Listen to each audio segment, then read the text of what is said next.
Okay, let's move on to Ukraine, because Ukraine has not ended. The war continues there, people dying on a daily basis in Ukraine.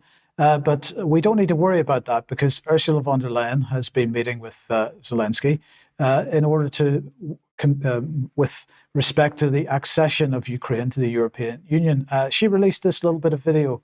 Let's have a look. You should not stand in the rain. But it's warm. It's not. Come under my umbrella, that's good. Yes, you again. I want to tell you how impressed we are by the reforms you've made in the midst of a war. You should never forget you are fighting an existential war, and at the same time you're deeply reforming your country. You have reached many milestones, reforming your justice system, curbing the oligarchs' grip, tackling money laundering, and much more. And I know that you are in the process of completing outstanding reforms. If this happens, and I'm confident, Ukraine can reach its ambitious goal of moving to the next stage in the accession process.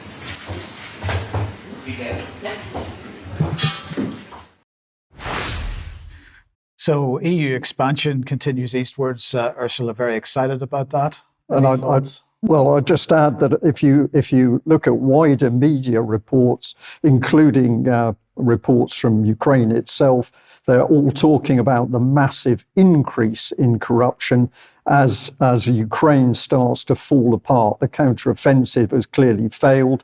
The death toll is horrific. That country is falling apart, and we've got Zelensky holding on to power as one of the oligarchs, even turning on his own military forces. And we have to listen to Ursula von der Leyen coming out with this claptrap. It truly is sickening. Okay, so let's have a look at this headline that came, I believe this is NBC, Mark can correct me later if I'm wrong. US European officials broach topic of peace negotiations with Ukraine, sources say.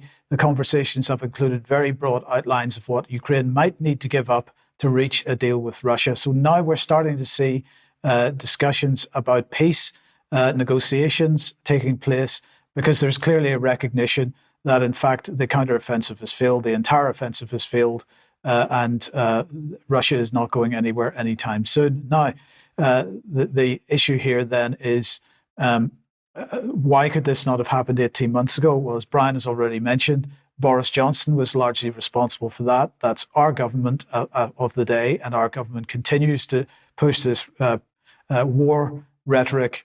We need to stop that immediately. Yeah. We're almost running out of words on this, because it's so obvious what's going on and who is causing the trouble in the world. Yes.